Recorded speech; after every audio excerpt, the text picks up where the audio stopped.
are struggling to find men that they can date. Black women cannot, shall not, should not expect a black man to be able to provide them with the same type of a lifestyle that a Caucasian can provide for the white female, because the Caucasian benefits from white privilege. The black man suffers from white racism. A black man has to work twice as hard to get half as much. So although I can appreciate the financial equity, but if you are a doctor, a lawyer, an engineer as an African woman in Australia or America or the UK or Toronto or Johannesburg, looking for a black man who has financial equity with your type of career success, that's going to be difficult. You might got to tone it down a little bit. What I find as a therapist who works with couples, too often black women prioritize a man's income over his masculinity. He's willing to help with those children. He will nurture you, look out for you, but he might not be able to put you in a Mercedes. And I've seen black women turn down good men because he didn't have the economics, but he had everything else. Sisters need to be careful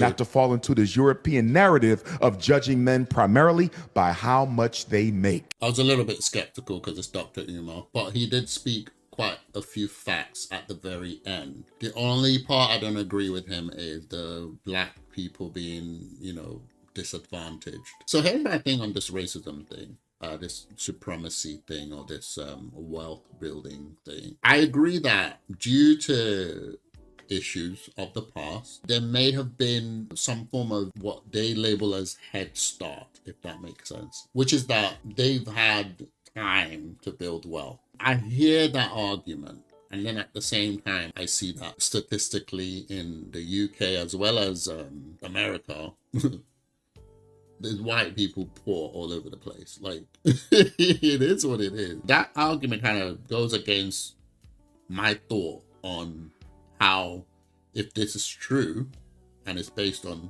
slavery, why do they still have poor and literally white people who are just suffering day by day on the street, homeless? I've worked with homeless people, so I've seen it firsthand. So the supremacy must not be working for everyone.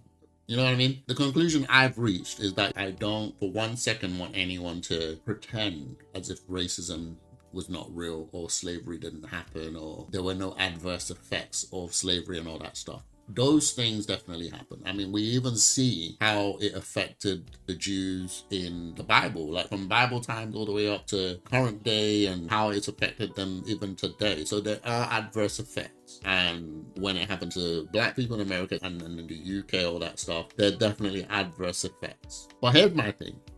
We left that behind how many years ago now? And yes, don't get it twisted. I believe that racism still exists. I just don't believe it's as much as